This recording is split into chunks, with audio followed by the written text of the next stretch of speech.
Hi all, I'd play a game this afternoon. Played quite a few yesterday. I quite enjoyed it. I hope you enjoyed it. There was some entertainment in under promotion in one game. There was other entertainment time left, just about making my opponent. Anyway, so I am UBO-SATLAH. So I'm playing sort of, I think Queen D6 is becoming kind of trendy. I'm going to do something probably non-theoretical. I'll play G3 here, just to play Bishop F4, gaining tempo on the Queen. I guess I'm sacking the D4 pawn here, or another pawn. In fact, Queen B4 is probably kind of dangerous. If Queen B2, maybe Bishop D2, I don't know. I'm playing with fire, probably. But he hasn't taken on B6, so I'll protect it now. I think this is all trendy. I think the Women's World Champion on her YouTube channel mentioned about a Queen D6 game which she won. But yeah, it's come into trend in the centre counter, this idea of just moving the Queen back to D6. You know, I've got the light squared bishop here, so can I blast black on the light squares? Okay, what about knight E2 and then C3? Is that too passive, or should I just play rook D1? I think rook D1 maybe. G4. So we can get H4, G5, H5. If I can play G6, I'll start to dismantle black on the light squares, I hope. But knight D5 might be coming up. So where would that bishop go? Would it go to G3 or D2? On D2 I could further harass the Queen. With the threat of knight E4 or D5 at some point. G5 here, knight D5. Yeah, I don't really like that knight D5. I'll prepare for it in advance, I think. Bishop E5, knight G6. Actually, knight G6 to H4. So for that reason, Bishop G3, just to knight G6 to H4, cover the H4 square. On the other hand, I've lost my G5 option now because of the Queen. Unless I play H4 and G5. I'm not really sure about that.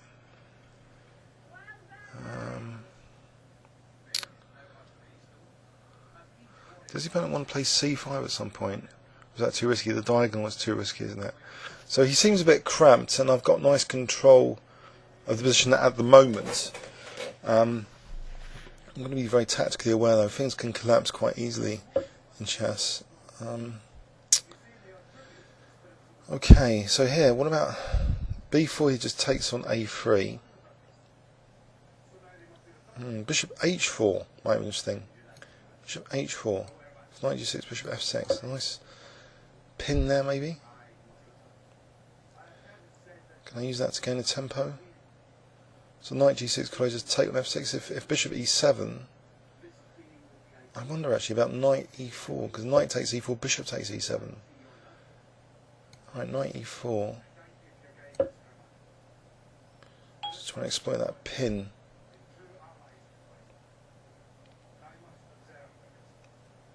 So would he protect the knight with Knight D7?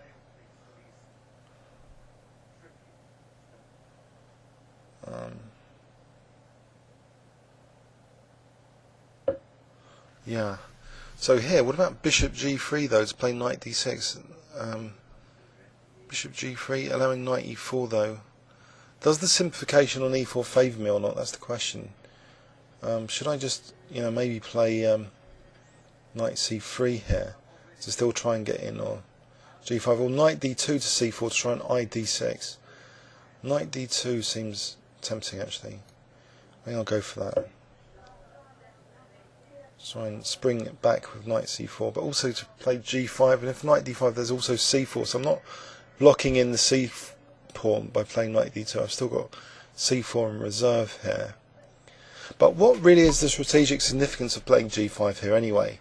If he plays the knight back, I've got a weak pawn. I'm just going to lose that pawn. So he's attacking 2 pawns at the moment. See, I can protect them both with this move. But now, G5 is less weak. If I can play G5, the knight goes back. But I really need G5 with H4 actually. So I'm going to move Bishop G3 now. I don't want to weaken my dark squares just yet. In fact, can I just grab dark squares with knight e4 to d6 just to try and grab the dark squared bishop without committing any more pawns forward? So knight e4, but then there's knight c4, but b3. So knight e4 here. This is a bit of cat and mouse going on here. It's sort of repetitive manoeuvring. I wondered actually in the past, you know, when annotators said cat and mouse, what do they really mean? Like Tom and Jerry, what is that? It's like, I think it's like repetitive removing by both sides until a clear weakness is you know, prompted by one of the players, which is like pounced on by the other. So in the process here, I'm obviously I'm maintaining tension, etc. You know, what am I going to do next? You know, so you know, again, knight d2. The thing is, I've got a good grip on e5 here. Does he really want to play c5 to try and liberate his game? I guess he does want to. If I play bishop h4 again, what am I achieving here? Absolutely nothing. I'm gaining a bit of time on the clock. If I play g5, it's just still too committal, unless g5 knight d5 knight e4 has got an idea. I think it might have an idea. I think I'll try that. So I'm finally committing a weakness now on g5. But with knight e4, I'm protecting that weakness. So maybe bishop g3 then and h4.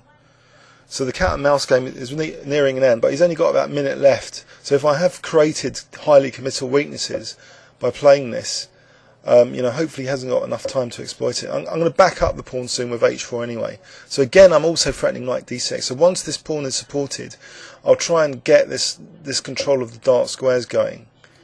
So I've got h4 now. So also this undermining of the light squares was the whole point. If I can get a pawn to g6, I might be tearing into the light squares, which was one of the early points. So here, what is he threatening with this? Queen b3. I don't know where that queen's going. Can I just continue with h5 and just play h6 as well, a dark square attack? Is there anything tactically disastrous about that? I'm not really sure there is. So I'm going to just play for h6 to try and, you know, get a fawn pawn around the king. So originally, yeah, the idea was a light square attack, but h6 seems really kind of dangerous. Also, there's now knight d6 possibilities. Knight d6 immediately attacks f7.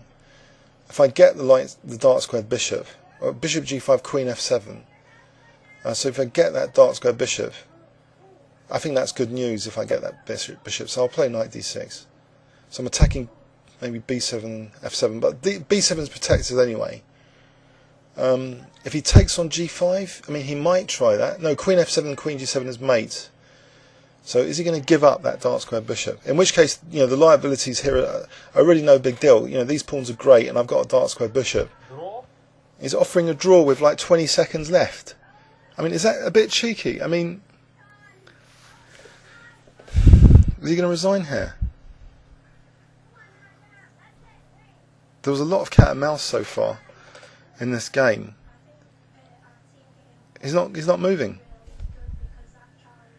I don't get it. He's just forfeited on time. I don't get it. I don't know if he was annoyed with the game or something. I don't know. Checking his 5-minute rating, he's been up to 2317 on this auto pairing. That was his max rating.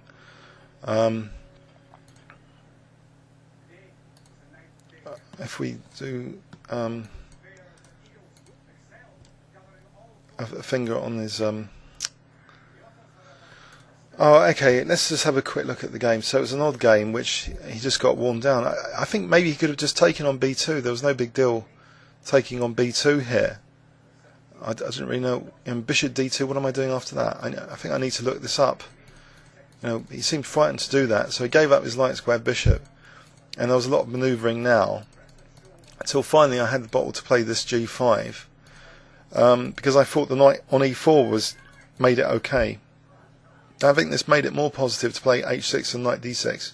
Definitely knight d6, because finally then, you know, there's clear things under attack. Yeah, I guess he could have just played rook f8. I don't really know what the problem with rook f8 is.